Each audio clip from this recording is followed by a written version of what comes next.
See, Chris isn't funny, haha. He's funny. Oh, how sad. That boy needs help.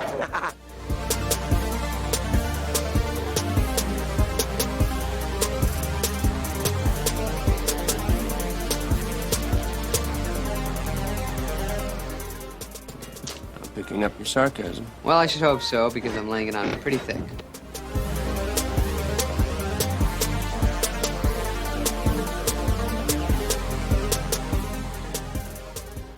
Did you hear I finally graduated? Yeah, and just a shade under a decade, too. All right. You know, a lot of people go to college for 7 years. I know. They're called doctors.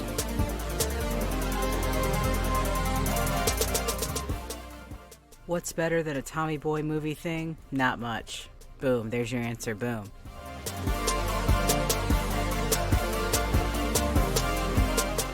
Could this be the best podcast episode in the history of all podcasts? Heck, in the history of entertainment. The Tommy Boy movie thing? Yeah, possibly.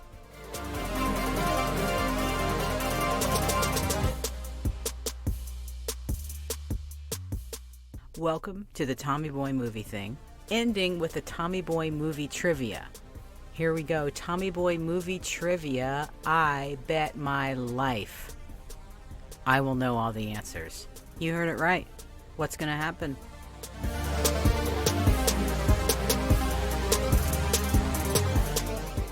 The reason why we're doing the Tommy Boy movie thing is because this movie softens the hardest of hearts, aka mine. Makes the hardest of hearts laugh. Brian Dennehy, Chris Farley sandwich? Yeah.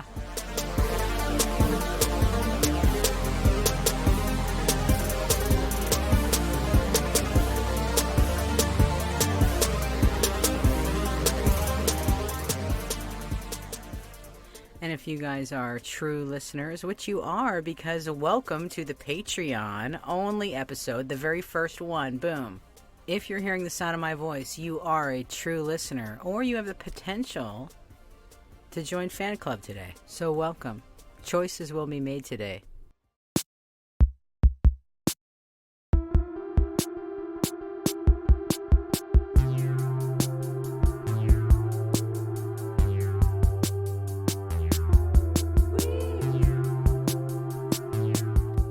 Get in that Tommy Boy mood. Like, oh my god, like I'm already there always. All right, let me get y'all in that Tommy Boy mood, because maybe y'all aren't there. Like, all right, I know what we can do.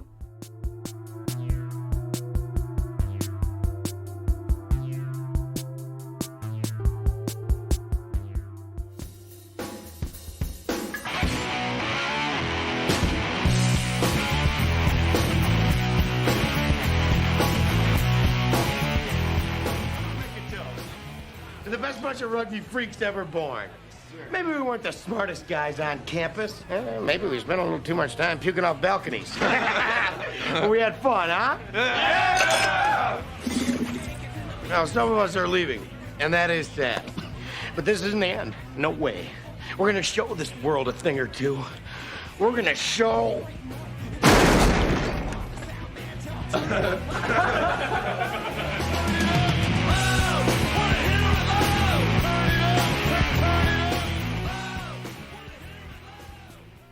Oh yeah, you guys are there.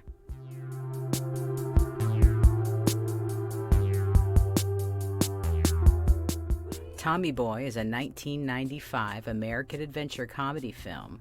Okay, 95, I was in 11th grade. I was 17, there you go. I was doing acid every single day for like 75 days. It's directed by Peter Segal, written by Bonnie and Terry Turner, produced by Lorne Michaels, and starring former SNL castmates and close friends Chris Farley and David Spade. The film was shot primarily in Toronto and Los Angeles under the working title Rocky Road. It tells the story of a socially and emotionally immature man, played by Chris Farley, who learns lessons about friendship and self-worth following the sudden death of his industrialist father, played by Brian Dennehy. He just passed, y'all remember, in Current Events. Oh. Threw my head in my pillow and cried. All right, let's keep it going. Circle of Life. The film did well commercially, but received mixed reviews from critics, because critics are dumb, and they're all bought. However, since its release, Tommy Boy has become a cult classic due to being very successful on home video and due to being very funny. Hello. God, these things are so lame. I mean, look, if you're here, you guys know Tommy Boy rules. Okay, so during this episode, I'll be playing some clips. And those clips are coming from the YouTube documentary, you know, our fave kind of documentaries, called The Making of Tommy Boy. Okay, here we go. I'm feeling it. Damn, I'm always in this Tommy Boy thing.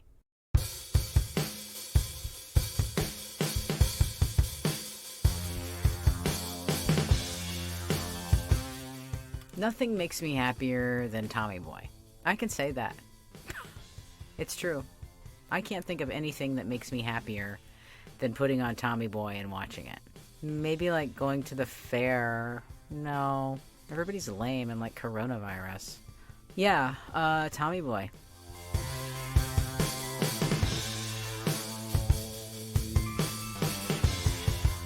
The cast of Tommy Boy is Chris Farley as Thomas Tommy Callahan III. David's hilarious because he's so unbelievably smart. I mean, David never falls short of that. He's always can go on a run, and he'll go on for days without ever sputtering off, where I have like one sentence is doozy, and I got nothing, and I got a fallen table or something. Okay, David Spade as Richard Hayden. Y'all know David Spade, a.k.a. Joe Dirt.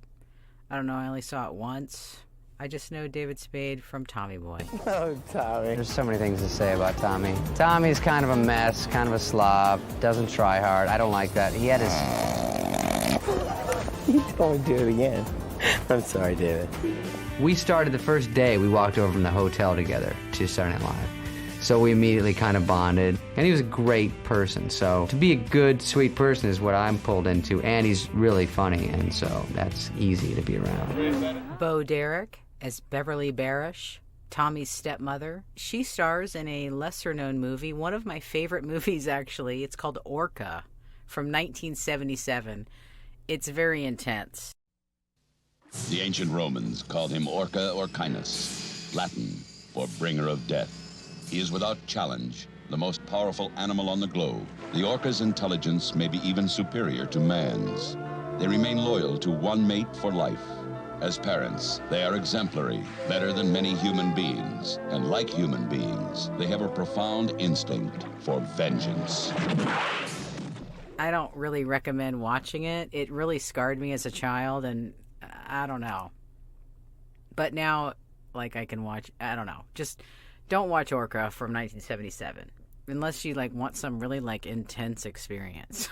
There you go. Here's the thing, though, you guys. She's from a movie. Dudley Moore stars in this picture.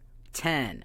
And, of course, Tommy references the film when Brian Dennehy, Tommy's dad, brings him home, introduces Tommy to Beverly. And she comes out of the pool, and he says, "Dad, she's like a 10. Okay? Here's a little bit of the trailer from the movie 10. I've never actually seen 10, and it looks spectacular. I mean, it's classic, like, old 70s Hollywood, patriarchal, misogynistic, just powered bullshit of that time and this time. It's just more hidden. Coming from the lens of 1970s Hollywood, it seems like an interesting movie. I don't know. I'm going to give it a shot. Here's a little clip. The trailer. 10. Starring Dudley Moore and Bo Derek. Her first picture. George Weber is a successful songwriter. Elevator music. I'm very big in elevators. And everything is going his way. With friends who respect him and a woman who loves him, he couldn't ask for more. But George is about to discover that even a man who has everything doesn't have everything. She was the most beautiful girl I had ever seen. On a scale from 1 to 10, Blake Edwards presents a 10. Moving on with the cast of Tommy Boy, the best film on the planet. Julie Warner. She's Michelle Brock, Tommy's love interest in Tommy Boy. She was also Michael J. Fox's love interest in Doc Hollywood, a fine film. Another, all that bullshit. But, Doc Hollywood's a great film. We want to hear hear all about California. I heard that the women out there have their chests enlarged, their thighs vacuumed, and barfed on purpose. We are prepared to offer you a permanent position as medical practitioner supreme here in the greater Grady metropolitan area, the squash capital of the South. Will all in favor say aye? Aye. I'm in the Twilight Zone. Okay. Oh, yes. This man has a very, very, very special place in my heart. Why? I have no idea. Dan Aykroyd. He plays Ray Zelinsky. As a child comedy legend, Dan Aykroyd was expelled from 2 different schools before anyone realized that he had mild Asperger's syndrome. Since his diagnosis, Aykroyd has been vocal and honest about his experiences on the autism spectrum. Chris Farley comes out of Second City. That's more of a disciplined form of training where we're taught to serve the writer, we're taught to give and take with people on stage. There's an element of basically stressing the playing within scenes and playing in an ensemble. I think that David Spade has a more sort of a solo personality based on what we call the North American high school sense of humor. That is acerbic, caustic, sarcastic. Well, I think the elements that you have there with the Spade-Farley pairing are, first of all, you know, the contrast in physical type, obviously. One big guy, one little guy. I think that kind of worked for me and John Belushi. That kind of worked for Abbott and Costello and Laurel and Hardy. They said Farley's funny and you can ride his coattails, and believe me, there's room. Fatty and skinny, the age-old secret. That was their real relationship. Spade was verbal, Farley was physical, and the two of them were like the perfect fit, and that made our job much easier. My last 2 years in L.A., Ma lived with me, and we would just, like, drive around and do just, like, touristy things. She's really into film like I am. You know, like, she dissects stuff like Double Jeopardy with Ashley Judd. You know, like 90s movies, and, like, she's cool to talk about films with. And so when we lived in L.A., we would just do, like, these hardcore films, like go to Sharon Tate's grave, you know, who was, you know, murdered by the Manson family. I'm not glorifying that, but I'm just saying it was a part of our history. And, you know, I would hang out there, and there was a grotto, and, like, that was kind of my quiet place, was Sharon Tate's grave. And so Mom and I, we drove by Mama Cass's old house in Laurel Canyon.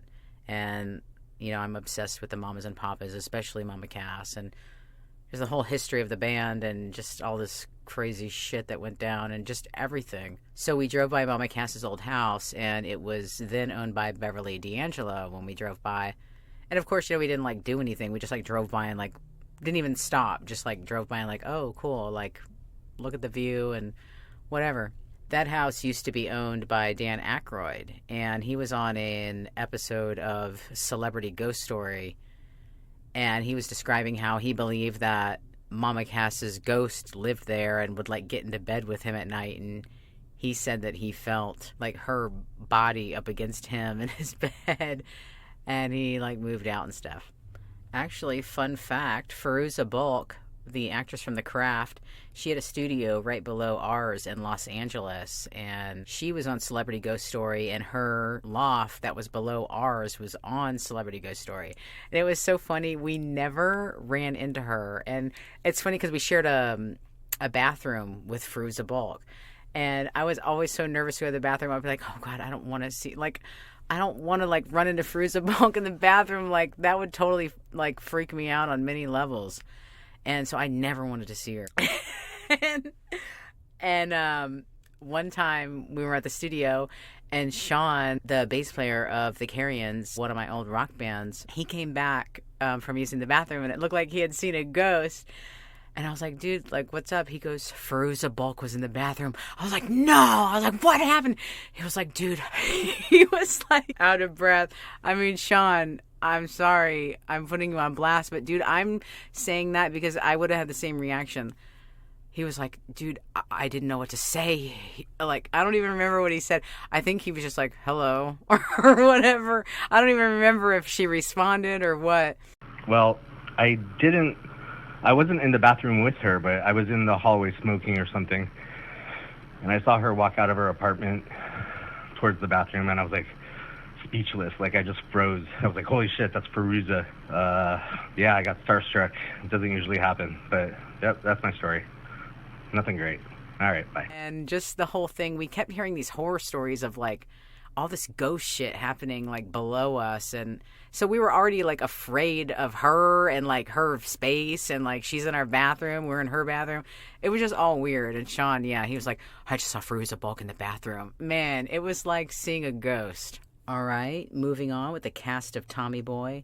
Oh, Brian Dennehy as Thomas Big Tom Callahan Jr., Tommy's father. Okay, if you're a faithful listener, which you are if you're this far in the episode, I thank you and love you. Brian Dennehy has passed because we discussed it on our show. Okay, closing out the cast portion, Rob Lowe as Paul Barish, Tommy's stepbrother. Fun fact, Rob Lowe is not credited in the film. We'll talk about that later. Did you eat a lot of paint chips when you were a kid? Why? The first scene where we see Rob Lowe is one of my favorite moments in comedy. Steps off the bus, and they're, showing us he's a bad person, right? So he slams the kid's face on the bus window, and he crumples up the milk carton and throws it in the baby carriage. It's just, it's almost like, you say to a bunch of comedians and great minds, okay, how do we show that Rob Lowe is a bad person? Well, let's have him hit the bus window and throw a milk carton in a baby's face. It's just like, oh, art is just amazing.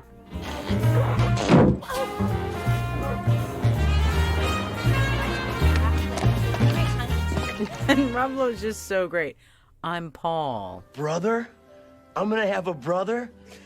I've always dreamed about having a brother. Speak of the devil. Oh, brother! Brother? I'm Paul. You must be Tommy. Brothers don't shake hands. Brothers gotta hug.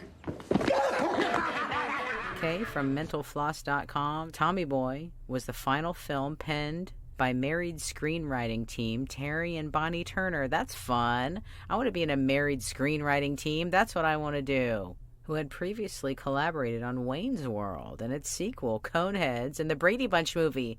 Oh my God. Terry and Bonnie Turner? The Brady Bunch movie and Tommy Boy? Relationship goals. They look absolutely fabulous. Oh my God. After the Farley Spade movie of Tommy Boy, the Turners set their sights on the small screen, going to create Third Rock from the Sun in that 70s show. Damn, power couple. Even their photo together is like a comedy thing.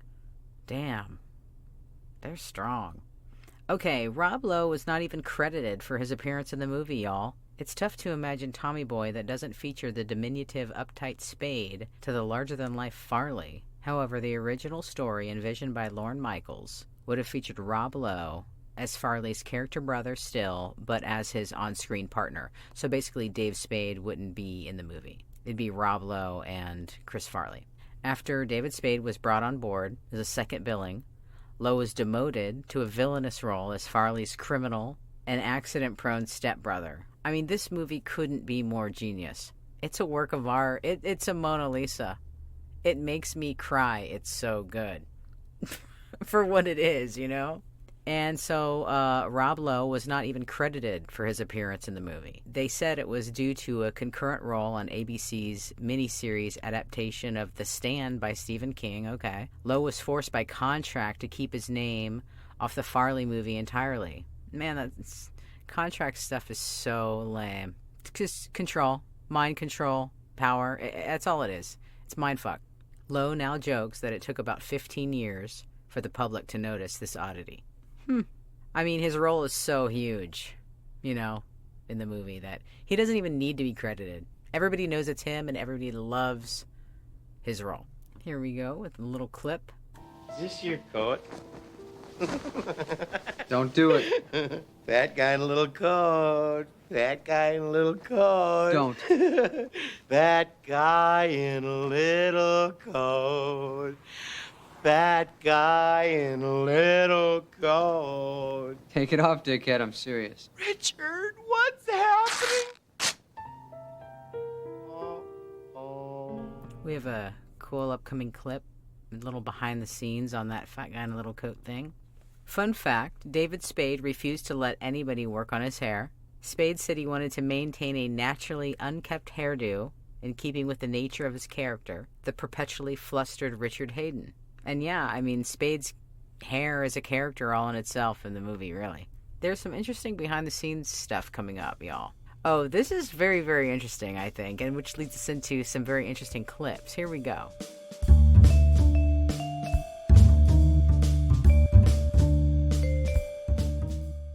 Chris Farley and David Spade, they were very close, but they got into a pretty big fight during the filming of Tommy Boy. And the next day, they had to shoot a scene together. Okay. One time, Farley said to me, he goes, it's almost like he's my girlfriend. I'm like jealous. He's hanging out with Rob Lowe. And then I said, well, Rob is pretty, And then it became like this kind of weird, they fought over me. Those two guys fought over me in the movie. It was insane.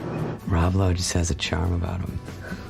No, I remember that night. It was actually a real fight. It was so crazy that we flew back, and I called Chris. I said I just landed, and he's like, well, I think I'm getting the flu. I'll probably stay in. I said, all right, we got a big day tomorrow. Rob called, what's up? Let's go have a drink. We didn't call Chris. He was so mad the next day. He's like, how's Rob Lowe? Okay. Yeah. Heard you went out with him last night. Had a drink. How was that? Where was I? I don't know, honey. Oh, I don't like Rob Lowe. We're friends. Literally exactly that conversation. They had this volatile, fun, funny relationship, and I think that's at the heart of the movie. The scene they had to film the next day was this one. Our new brake pads are really cool. You're not even gonna believe it. Like, let's say you're driving along the road with your family, and you're driving along, la-li-la, woo, and then all of a sudden there's a truck tire in the middle of the road, and you hit the brakes. Whoa, that was close. Now let's see what happens when you're driving with the other guy's brake pads. You're driving along, and all of a sudden the kids are yelling from the back seat, I gotta go to the bathroom, Daddy. Not now, damn it. Truck tire. I can't stop. In comes a meat wagon. And the medic gets out and says, oh my God. New guy's in the corner puking his guts out. All because you want to save a couple extra pennies. And to me, it doesn't... Get out. Now. What my associate is trying to say is... Okay, one more time. You looked at me like... Okay, one more time, keep rolling. And... action. I talked with him about, what could we do to liven this scene up when Chris is trying to sell, brake pads to this guy. And we'd come up with the idea of taking two model cars on his desk and going through this story. And that's about all I told Chris. I said, okay, use these and except for lighting the car on fire, which our prop person had to know in advance, the rest was pure Chris. Do you remember when Jane Curtin said blue shoes? Like, I think that's funny. Yeah, we're set. And okay, I do. Give it a Grab my arm a See it in second. dailies. I did it. Let me see you grab my arm.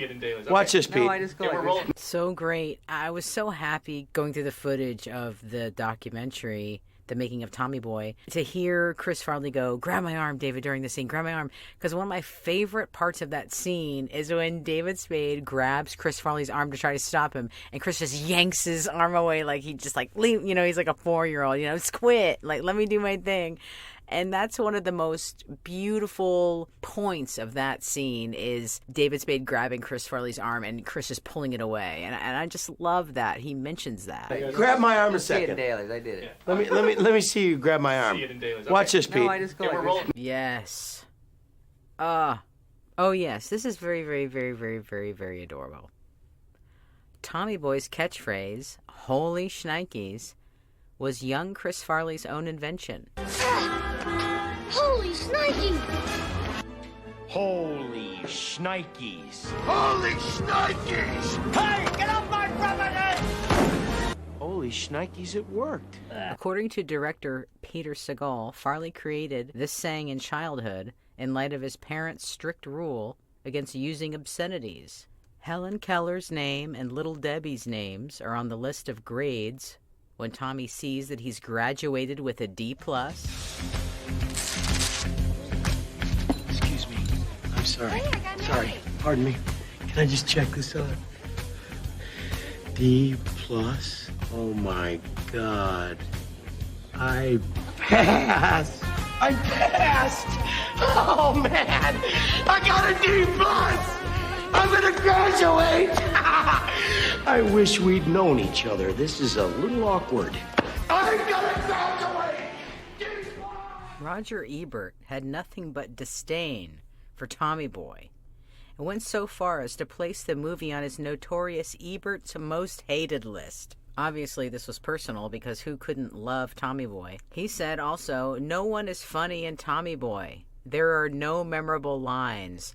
None of the characters are interesting. Except for Rob Lowe's character?" Okay, yeah, I just don't believe it.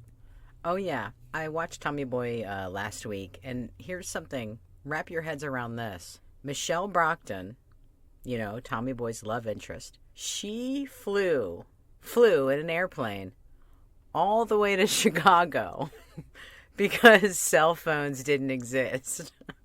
Remember the scene she had to, you know, tell Tommy that supposed new stepmother and brother were actually lovers, they were married. And because cell phones didn't exist, she had to book a flight to Chicago.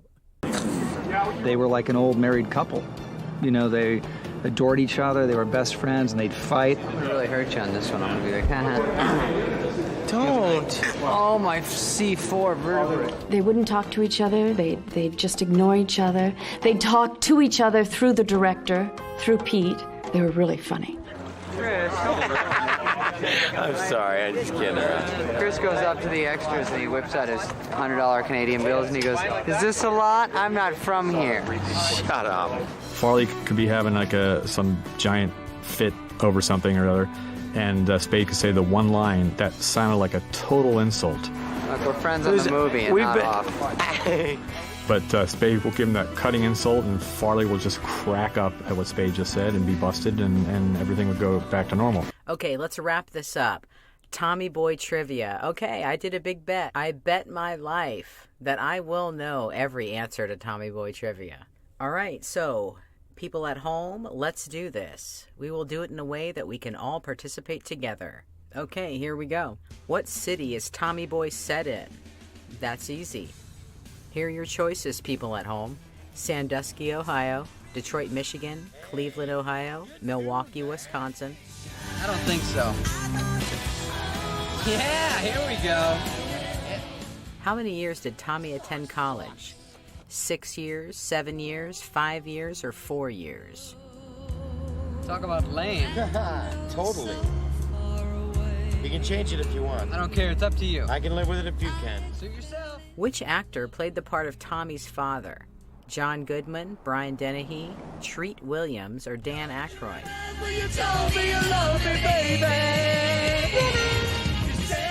Brothers don't shake hands. Brothers gotta argue, high five, hug, or drink together. What city in Iowa does Richard have a hard time finding, prompting the cashier to advise him to get a new map? Des Moines, Cedar Rapids, Sioux City, or Davenport? What is Tommy's final grade that allows him to graduate from college? D-, C+, C-, or D+? What sports activity is Tommy purported to have engaged in during his college years? Rugby, wrestling, football, or track? What activity did Tommy and his new brother engage in on their first night together? 4-H, cow tipping, shooting pool, or drag racing? 6 o'clock TVO. What candy spills on the dash of Richard's car? Skittles, Hershey's Kisses, Rolos, or M&M's? Who is Richard's favorite little rascal according to Tommy Boy? Alfalfa, Spanky, Buckwheat, or Darla? What department of the company does Richard work in? Sales, shipping, marketing, or accounting? At the diner, Richard orders the shrimp cocktail. What does Tommy special order? Pizza, burger, chicken wings, or hot dog? Okay, let's see. I bet my life that I would know every answer correct. How did you do at home? Let's see.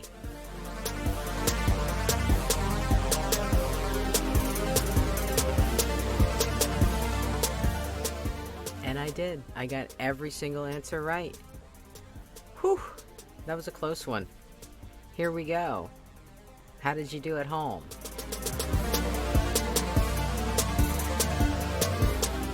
What city is Tommy Boy set in? Sandusky, Ohio. How many years did Tommy attend college? 7 years. A lot of people go to college for 7 years. Yeah, they're called doctors. Which actor played the part of Tommy's father, Brian Dennehy? Brothers don't shake hands, brothers gotta hug. What city in Iowa does Richard have a hard time finding, prompting the cashier to advise him to get a new map? Davenport, Iowa. What is Tommy's final grade that allows him to graduate from college? The answer, D+. What sports activity is Tommy purported to have engaged in his college years? The answer is rugby. Rugby freaks if you're nasty. What activity did Tommy and his new brother engage in on their first night together? Cow tipping. What candy spills in the dash of Richard's car? M&M's. Who is Richard's favorite little rascal according to Tommy Boy? Spanky.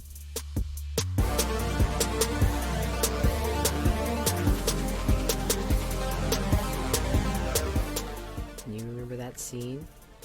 Scram, Tommy, don't give her the weight room routine. What department of the company does Richard work in? Accounting. My fellow nerds and I will retire to our nerdery. At the diner, Richard orders the shrimp cocktail. What does Tommy special order? Chicken wings. With Helen.